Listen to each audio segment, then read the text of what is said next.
The research vessel Abyssal cut through the midnight Pacific like a blade through black silk, its hull groaning against swells that seemed to pulse with an otherworldly rhythm.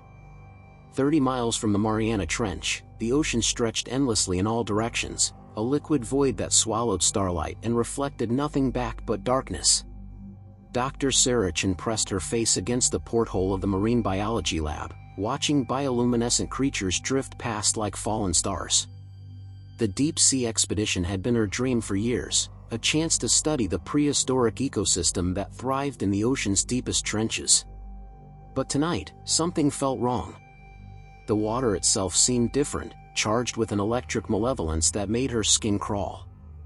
"Sonar's picking up something massive," called the ship's navigator from the bridge, his voice crackling through the intercom.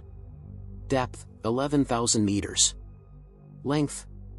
Jesus Christ, this can't be right." The marine biologist abandoned her microscope and rushed to the sonar station, where green blips painted an impossible picture on the screen. The signature was enormous, easily 60 feet long, moving with the fluid grace of a predator. But that was impossible. Nothing that large lived at such depths, not anymore.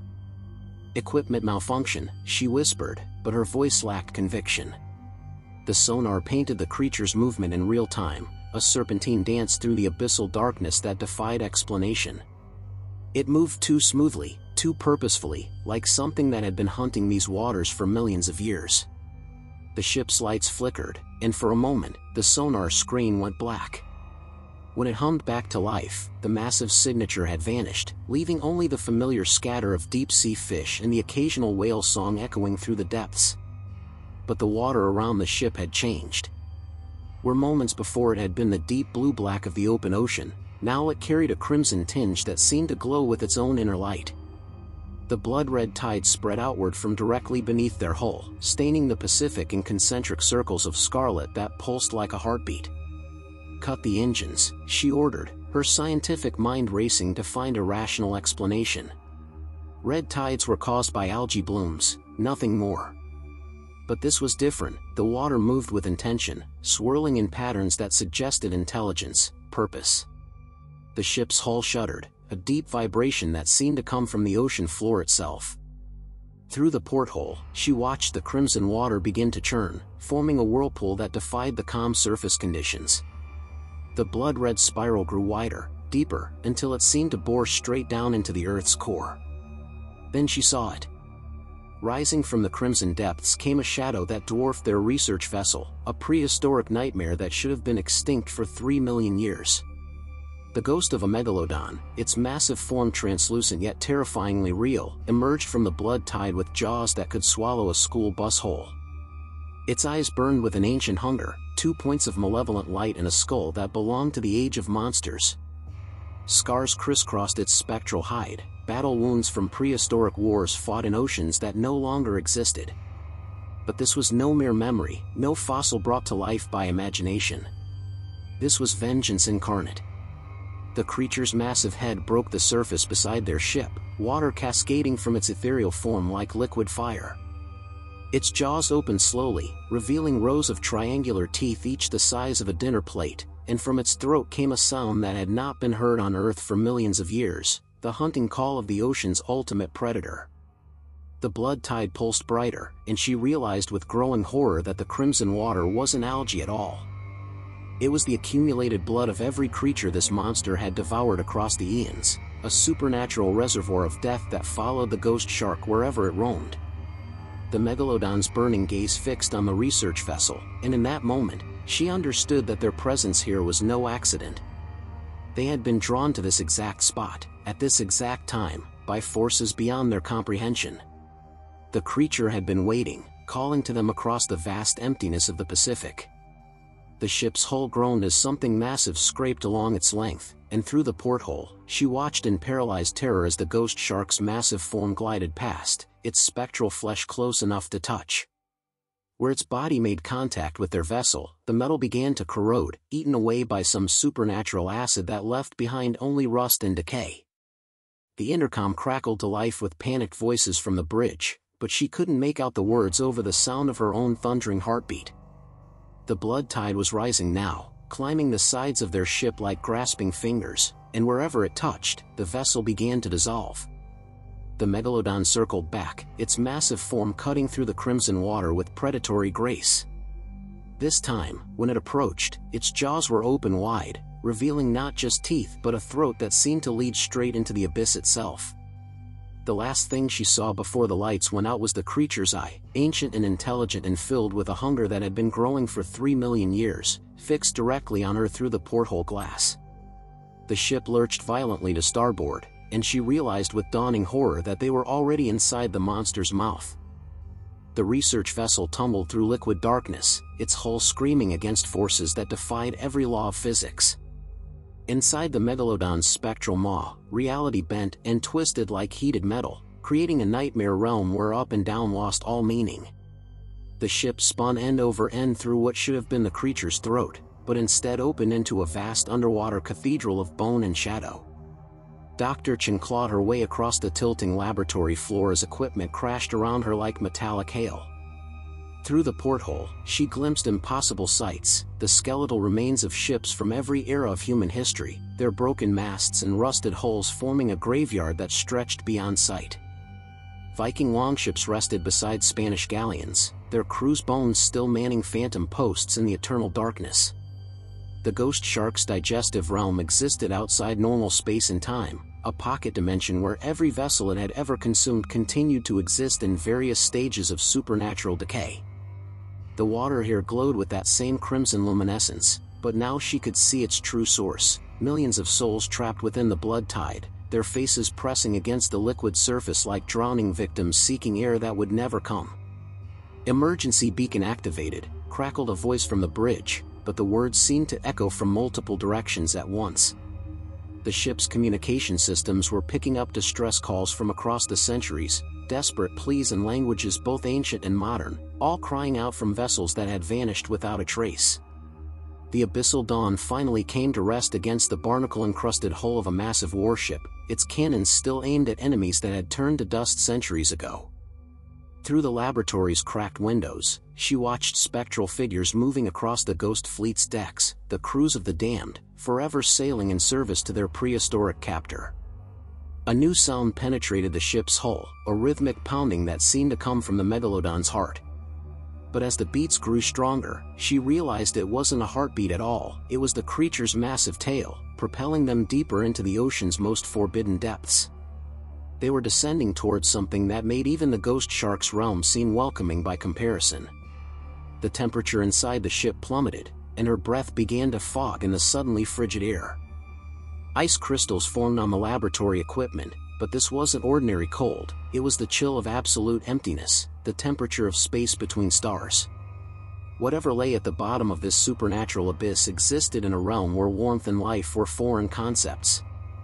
Through the intercom, she heard the navigator's voice, distorted by static and terror. "Depth readings are impossible, we're descending past the ocean floor, instruments show we're somehow moving through solid rock." The ship shuddered as they passed through what felt like a membrane of pure darkness. On the other side, the crimson glow faded to black, and she found herself staring into a void so complete it seemed to devour light itself. This was the true heart of the Megalodon's domain, not just its stomach, but a gateway to the primordial darkness that existed before the first star ignited. Ancient symbols began to appear on the laboratory walls, carved into the metal by invisible hands. The markings pulsed with a sickly green light, and as she stared at them, their meaning became horrifyingly clear. They told the story of the first Megalodon, the alpha predator that had ruled Earth's oceans when the planet was young and savage. But this creature had been more than just a shark, it had been a guardian, a sentinel standing watch over something that should never be disturbed. The symbols revealed that deep beneath the Pacific, in trenches that predated human civilization, lay the sleeping forms of beings so ancient and terrible that even the Megalodon feared them. These entities had ruled the Earth before life crawled from the primordial seas, and they waited still in their submarine tombs for the stars to align and herald their return. The ghost shark wasn't hunting for food, it was collecting vessels and souls to feed these slumbering gods, preparing for the day when they would rise again and reclaim their dominion over the world. Every ship it had swallowed, every crew it had claimed, was another offering to powers that viewed humanity as nothing more than an infestation to be cleansed. A new vibration shook the ship, different from the Megalodon's movements. This came from below, from the very foundations of the ocean floor. Something vast was stirring in response to their presence, something that had been dormant for eons but was now beginning to wake.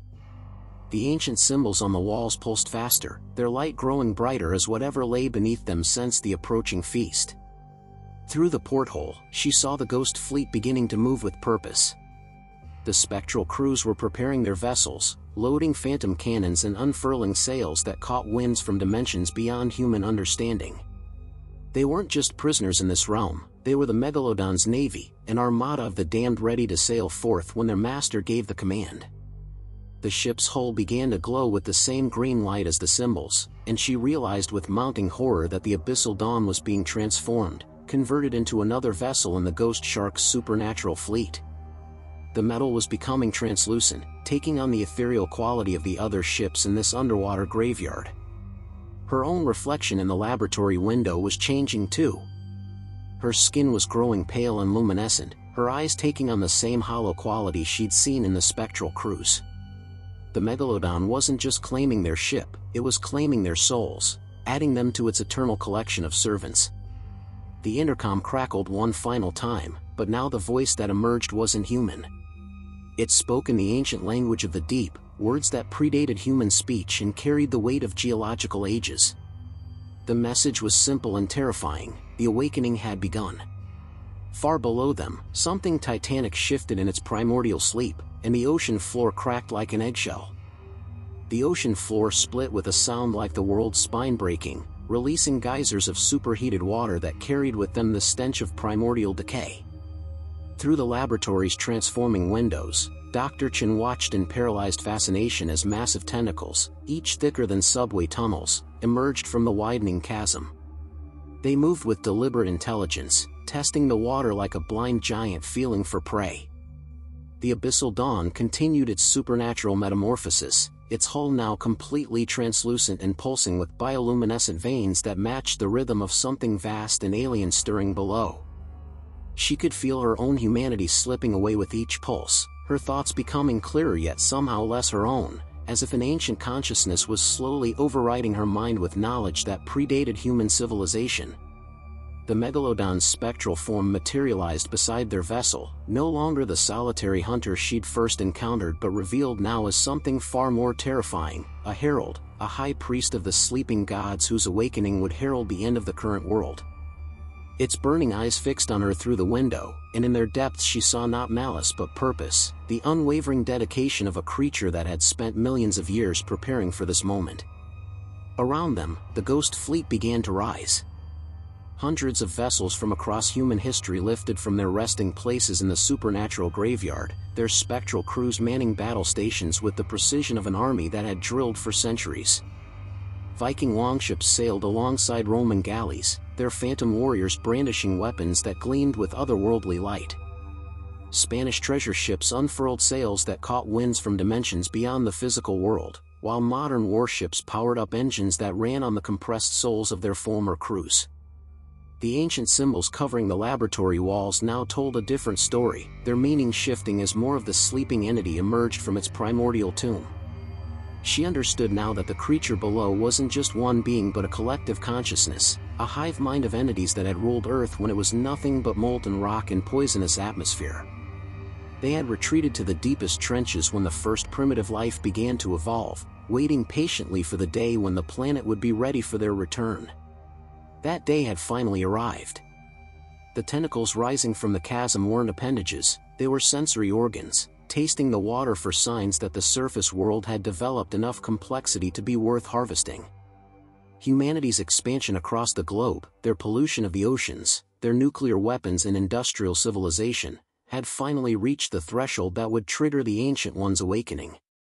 Through the ship's transforming hull, she could hear the Megalodon's hunting call echoing across impossible distances, reaching the surface world 30,000 feet above. But this wasn't a call to hunt, it was a signal, a command that would be heard by every shark in every ocean on Earth. The ghost shark was summoning its living descendants, calling them to serve as the vanguard for the coming invasion. The laboratory's equipment had long since stopped functioning as human technology, but new instruments were growing from the walls like metallic coral, their purpose becoming clear as her consciousness expanded to encompass knowledge that belonged to the deep. These devices were monitoring the surface world, tracking the movement of ships and aircraft, mapping human population centers with the cold efficiency of a predator cataloging its prey. On the screens that had once displayed sonar readings, she now saw the Pacific Ocean from above, its surface dotted with the lights of cargo ships and cruise liners. But those lights were beginning to go out, one by one, as something massive moved beneath them. The Megalodon's call had been answered. Great white sharks, tiger sharks, bull sharks, and species that had no names in human language were converging on shipping lanes across the globe, their primitive brains overridden by an intelligence far older and more cunning than their own. The first reports would be dismissed as freak accidents, isolated incidents of marine life behaving aggressively. But as the attacks spread and intensified, as entire fleets vanished without distress calls, the surface world would begin to understand that something fundamental had changed in the relationship between land and sea. The entity below was fully awake now, its massive form dwarfing even the Megalodon as it began its ascent toward the surface. Through the transformed ship's hull, she could see its true shape, not quite octopus, not quite jellyfish, but something that combined the worst aspects of both with an intelligence that made human civilization look like the scribblings of children. Its body was a living city, its flesh honeycombed with chambers that housed smaller creatures, each one perfectly adapted for a specific aspect of the coming conquest. The Ghost Fleet had formed into battle formation, with the Megalodon at its head like a flagship leading an armada into war. But this wouldn't be a battle in any conventional sense, it would be a harvest, a systematic collection of every living thing on the planet's surface. The Ancient Ones didn't want to destroy humanity, they wanted to preserve it, to add human consciousness to their collective mind and human bodies to their vast organic machinery. She felt her own transformation accelerating as the entity's influence grew stronger. Her skin had taken on the same translucent quality as the ship's hull, and she could see her circulatory system pulsing with bioluminescent fluid that wasn't quite blood. Her thoughts were becoming clearer, more focused, but they were no longer entirely her own. She was becoming part of something larger, a single neuron in a vast neural network that spanned the ocean floor. The laboratory around her had completed its metamorphosis, its walls now lined with organic conduits that pulsed with information flowing between the surface monitoring stations and the entity below. She was no longer Dr. Saracen, marine biologist, she was a sensory node, a living instrument designed to observe and report on the surface world's defenses. Through her enhanced perception, she could see the first phase of the invasion beginning. The Megalodon was rising toward the surface, its spectral form becoming more solid with each passing moment as it prepared to manifest in the physical world. Behind it came the Ghost Fleet, their phantom crews ready to materialize on beaches and harbors across the globe. But the true horror was yet to come. The entity below was preparing to breach the ocean floor itself, to rise from the deepest trenches and reclaim the surface world that had once been its domain. When it emerged, the very nature of reality would change, transforming Earth into something that could sustain the Ancient One's alien physiology. The transformation would begin with the oceans, turning them into a vast circulatory system for the entity's consciousness. Then the atmosphere would change, becoming thick with spores that would alter every living thing they touched.